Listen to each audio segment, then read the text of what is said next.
Gracias, compañero Jorge, con un saludo fraternal y especial al compañero Winston. Nos alegra mucho que esté hoy con nosotros. Este documento que voy a leer en este momento fue trabajado y está suscrito por el compañero Over Dorado Cardona de la Corriente Sindical Ignacio Torres Giraldo y el MODED, el compañero Fernando Loaiza del colectivo sindical clasista Guillermo Marín, el compañero Gilberto Martínez del Polo Democrático Alternativo y quien habla, Edgar Mojica Vanegas del Congreso de los Pueblos. Se titula Un propósito en el movimiento sindical. Estos análisis son un aporte al debate político al interior de la CUT, buscando que los diversos puntos de vista ayuden a nutrir y fortalecer el nivel de conciencia de los trabajadores organizados y no organizados.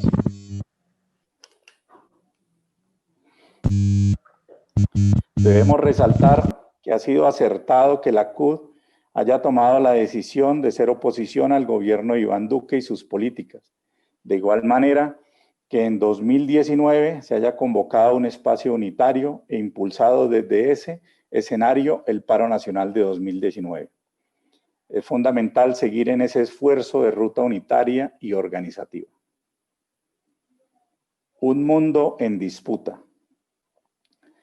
En este periodo, el bloque dominante a nivel mundial está a la ofensiva.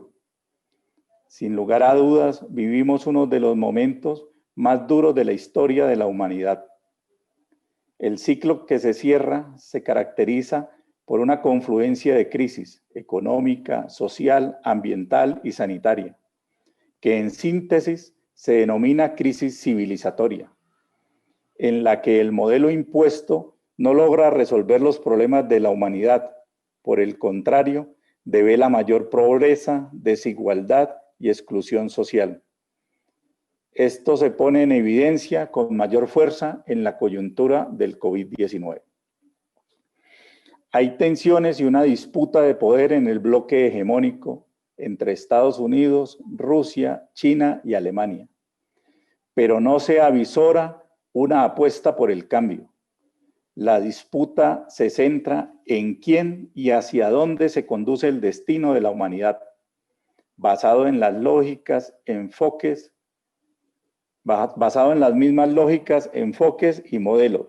La tensión está en qué país se pone al frente del bloque hegemónico y cómo queda la nueva arquitectura mundial. No se ve un cambio en el reparto mundial del trabajo. La disputa recrea un escenario de guerra mundial y que por primera vez podría tener como teatro de operaciones nuestra América. Ese modelo hegemónico logra desestructurar la vida y arrebatarnos la dignidad.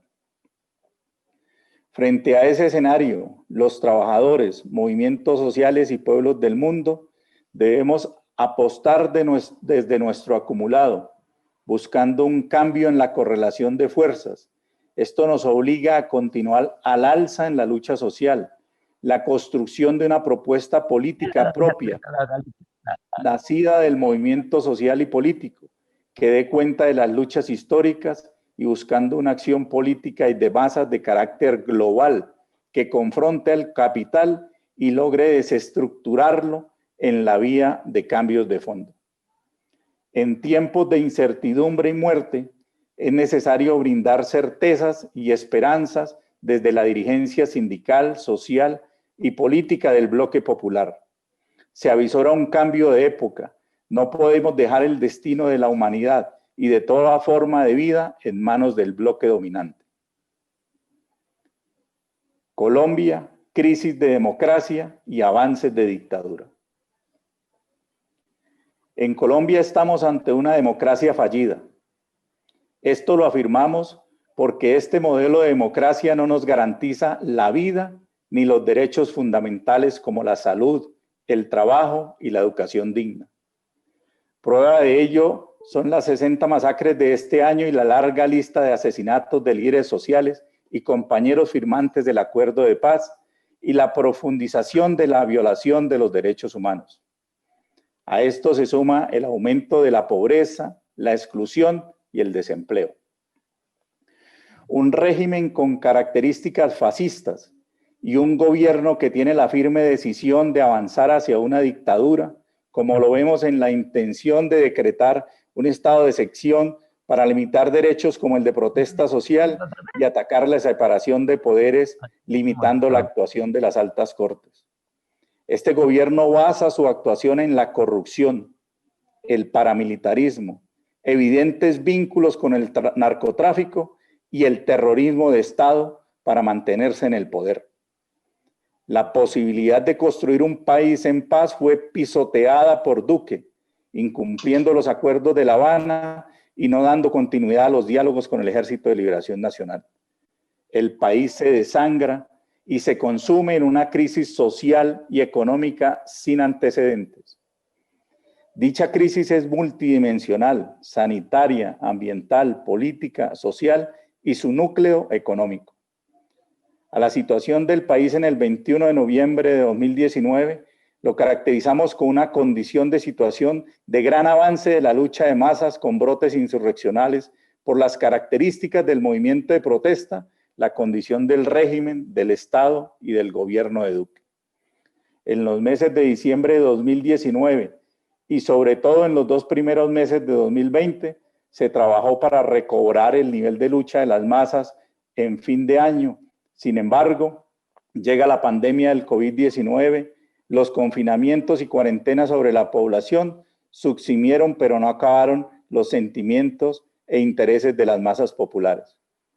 Y no solo estuvieron latentes, sino que se manifestaron en cientos de protestas por todo el país, por hambre, salud, servicios públicos e empleo. En abril, las protestas fueron más fuertes y más grandes. Los paros en las fábricas y sectores de trabajadores, las marchas por la dignidad, los plantones del Día del Canto por la Vida del 30 de abril, la caravana de las centrales obreras y FECODE en todo el país el 4 de septiembre contra el gobierno Duque y sus medidas laborales, económicas y políticas antipopulares. Un detonante, la violación de los jóvenes indígenas por parte de unidades del ejército, que se mostró que es una práctica recurrente de estas fuerzas como expresión de su descomposición. Y las caravanas y jornadas de protesta de septiembre en todo el país muestran que hay una dinámica social y de lucha de masas importante. La respuesta del régimen y del gobierno Duque ha sido en materia económica aprovechar las medidas de emergencia para favorecer a grandes empresarios y a la banca, sacrificando a los pequeños y medianos empresarios, donde se genera el 80% del empleo del país y mandando a la calle a millones de trabajadores y trabajadoras. Su arrogancia no ha posibilitado concertar ninguna medida que garanticen salud, comida y protejan el empleo, ni en la mesa de concertación de políticas laborales, ni lo consignado en el pliego de emergencia de manera unitaria por el Comando Nacional de Paro. Pero quizás lo más duro ha sido el terrorismo de Estado, que con su aparato policial a la cabeza ha reprimido sin piedad a miles de hombres y mujeres que luchan en las calles, llegando al caso de masacrar en la ciudad de Bogotá a 14 personas en las protestas que se generaron después del asesinato a manos de la policía del ciudadano Javier Ordóñez. La detención masiva de manifestantes, los allanamientos y detenciones arbitrarios se suman a la lista de violaciones de derechos humanos del régimen. Pero esto no amilana al movimiento social en alza. Estamos en un momento de agudización de la lucha de clases. Por lo tanto, la discusión pasa por definir la acción y la táctica que permita unir y articular las luchas y los levantamientos populares y ganar contundencia en la participación, conducción y proyección de la lucha política. En tal sentido, se debe tener en cuenta el régimen fascista como blanco general, el gobierno de Duque como un blanco específico y a la política como un blanco concreto. Por supuesto, todas las contradicciones de la sociedad colombiana están presentes en este momento, pero unas están más agudas que otras. En sentido más estratégico es la lucha contra el modelo financiero extractivista y las clases dominantes en el poder. Propuestas y el qué hacer. 1. Sin duda, para enfrentar este régimen se necesita la mayor unidad posible del movimiento social. Creemos importante para ello seguir trabajando hombro a hombro en el Comité Nacional de Paro. Entender que este espacio debe ganar liderazgo y protagonismo colectivo, superando los egos y el individualismo e intereses particulares. Ser conscientes que una tarea de los sectores sociales organizados como el sindical, entre otros, debe ser trabajar por un despertar de conciencia nacional que capitalice esa inconformidad, ir más allá del ámbito gremial y pasar a aportar nuestro grano de arena a los intereses de la sociedad en general. 2. Está claro que el camino es la movilización y la lucha de masas. En el reavivamiento de la lucha social y popular es importante mantener una actitud activa en las calles, entender el carácter del régimen que enfrentamos, mantener al alza la lucha, cualificarla y lograr mayor contundencia con acciones que afecten al bloque de poder y a quienes lo representan. Debemos permitir y articular jornadas de protesta para el mes de octubre como la minga y el paro del 21. Todo eso suma y acumula para la convocatoria del paro del 21 de noviembre del 2020. 3.